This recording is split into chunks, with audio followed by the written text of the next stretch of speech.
ভাবিয়ে ট্রাম্পরে পছন্দ করতাম না, কিন্তু এইবার করলাম। ওকে, কেন হঠাৎ করে তুমি ট্রাম্পের জন্য এত খুশি? আবার 2-3টা ছবি কিনছে, ফটোটা বানাইয়া লাগাইতাম, দেশটা বাঁচতে না, মানুষ বাঁচতো ভাই। তা আমি বললাম হঠাৎ করে কি, মানে ট্রাম্প বাংলাদেশ নিয়ে ইসরায়েল আসলে কি বলছে? এখন আমার কাছে কিছুটা সন্দেহ আছে যে ইসরায়েল এবং মার্কিন যুক্তরাষ্ট্রের মধ্যে এই মুহূর্তে যে সম্পর্কের ফাটল, অর্থাৎ ডোনাল্ড ট্রাম্প যেই ভাষায় ইতিহাসে প্রথমবারের মতন ইসরায়েলের প্রধানমন্ত্রী নেতানিয়াহুকে তিনি শাসন করছেন, এটা কি আসলেই লোক দেখানো, অথবা আমাদের মতন গরিব দেশগুলোকে আইওয়াশ করা, নাকি সত্যি সত্যি মার্কিন যুক্তরাষ্ট্র এবং ইসরায়েলের মধ্যে সম্পর্কের ফাটল প্রায় 50-এর অধিক সময় বছর, 50 বছর প্লাস সময়ে ইসরায়েলের সাথে মার্কিন যুক্তরাষ্ট্রের এমন একটা সাংঘর্ষিক অবস্থান আমরা দেখছি। আমার ইউটিউব এবং ফেসবুকে গতকালকে ভিডিওটা পাচ্ছেন না, তাই না? এটাও খায়া দিছে। আসলে কি বলবো বলেন। এখন হঠাৎ করে ট্রাম্প তিনি বলছেন যে নেতানিয়াহু ডিব্বা মাইরা, বুঝছেন তো, ঠুস করে যেটা ফুটে, ডিব্বা মাইরা পুরো পৃথিবীকে ছাতু করতে চান। এই বক্তব্য কে দিছে? ট্রাম্প। এই একটা বক্তব্যের ওজন বুঝছেন?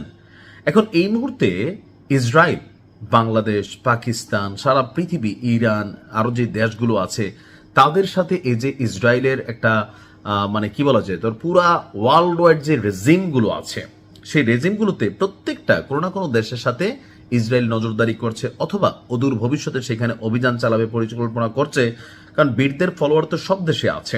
তো সেই বিষয়টাকে মাথায় রেখে ইসরায়েল যখন মন্তব্য করতেছে, বক্তব্য দিচ্ছে, তখন মার্কিন যুক্তরাষ্ট্র বাংলাদেশ সহ পৃথিবীর সবগুলো দেশের সাথে প্লাস ইরানের সাথে এই যে মার্কিন যুক্তরাষ্ট্রের যেই চুক্তি হয়ে গেছে, আপনারা অনেকে জানেন 14 দফা একটা চুক্তি আছে, তো সেই চুক্তিটা নিয়ে আরেকটা আলাদা ভিডিও বানাবো, কিন্তু এই চুক্তিটাকে কোনো না কোনোভাবে পছন্দ করছে না আপনার নিহু। কারণ এই চুক্তিটা একটা বার্তা দিচ্ছে ইরান সামরিকভাবে কতটা শক্তিশালী অবস্থানে আছে, যে ইরানের সাথে আপোষ করতে চায় অথবা চুক্তি করতে চায়, শর্ত সাপেক্ষে যেটাই হোক সেটা করতে চায় মার্কিন যুক্তরাষ্ট্র। এটা একটা মেসেজ ক্রিয়েট করছে যে মার্কিন যুক্তরাষ্ট্রের বিরুদ্ধে ইরান কতটা শক্তিশালী, অথবা ইরানের বিরুদ্ধে মার্কিন যুক্তরাষ্ট্র এই মুহূর্তে কূটনৈতিকভাবে, সামরিকভাবে অনেক শক্তিশালী হলেও কূটনৈতিক চাপে, বিশ্ব বাণিজ্যের চাপে, বা তার দেশের নাগরিকদের চাপে, সামরিক বেসামরিক অনেক ধরনের চাপ এই মুহূর্তে মার্কিন প্রশাসনকে বহন করতে হচ্ছে, যেখান থেকে হয়তো আমরা মুখে মুখে অনেক কিছু দেখছি যেগুলো দেখলে আমরা খুশি হব। It's all about politics and world politics. তো সেই ক্ষেত্রে বিশ্ব রাজনীতিতে বিশ্ব যেই ভাষা বললে খুশি হবে আপাতত, যে না একদম দিতেছে রে, একদম যেভাবে ট্রাম্প কাকা শাসন করতেছে এইবার আর রক্ষা নাই, অনেকে এটা মনে করে খুশি হলেও আমি ইন জেনারেল এই বিষয়গুলোকে আমাদের রাজনৈতিক মঞ্চে নেতাদের কর্মীরা যখন কোনো জায়গায় টাদাবাজি করে বা ধরুন কোনো ঘটনা ঘটায়, তখন কিন্তু দেখবেন গ্রাম্য সালিশ, মেল দরবার, বিচার, সেখানে রাজনৈতিক নেতারা এসে বলে খবরদার, এমন কর্মী আমার দরকার নাই, আমি এই দিনের জন্য রাজনীতি করি না, চাই না। তার এক্ষণে থানাতে পুলিশ ফোন টোন দিয়ে একটা অস্থির, কারণ জনগণকে ইয়েস ভাই ভাই ভাই। কিন্তু প্রকৃতপক্ষে দেখা যায় যে ঘটনার পর ওই এতটুকুই, মাঝে মাঝে লোক দেখানোর জন্য একটু অ্যারেস্ট হয়, এরপর কিন্তু চলে যায়। এটা ওয়ার্ল্ড ওয়াইড পলিটিক্যাল কিছু মানে অবস্থান আছে। তো সেই ক্ষেত্রে জনগণ কোন ভাষাটায় খুশি হবে একজন রাজনীতিবিদ জানেন, আর ট্রাম্পকে বিশ্ব রাজনীতিবিদ।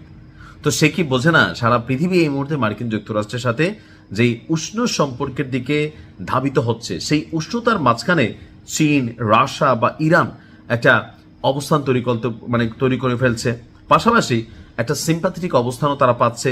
অর্থাৎ সকল কিছু মিলিয়ে যেই ব্যাকে মার্কিন যুক্তরাষ্ট্র চলে গেছে, সেখান থেকে সামনে আসার জন্য তাদের দরকার হচ্ছে কাকে শাসন করা, নিহুকে অথবা ইসরায়েলকে। এটাই করছে।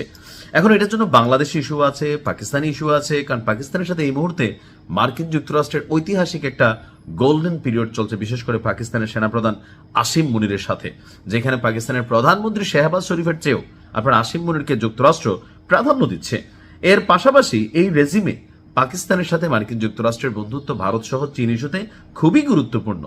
তো এখন ইসরায়েল যেই ভাষায় কথা বলছে, এগুলা বিশ্বযুদ্ধ লাগাই দিবে।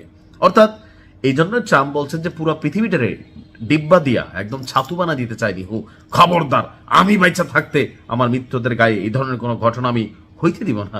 তো জাতি হিসেবে খবরটা শুনে আমার কাছে ভালো লাগলো মুসলিম ভাইয়ের বউর মতন, কিন্তু আমি সুদূর প্রসারী চিন্তায় যখন ভাবি যে আসলে পর্দার অন্তরালে কি অন্য কিছু, নাকি যা দেখছি তাই সত্য, এক আল্লাহ জানে, আর ট্রাম্প কাকা জানে, নিহুকে জানে।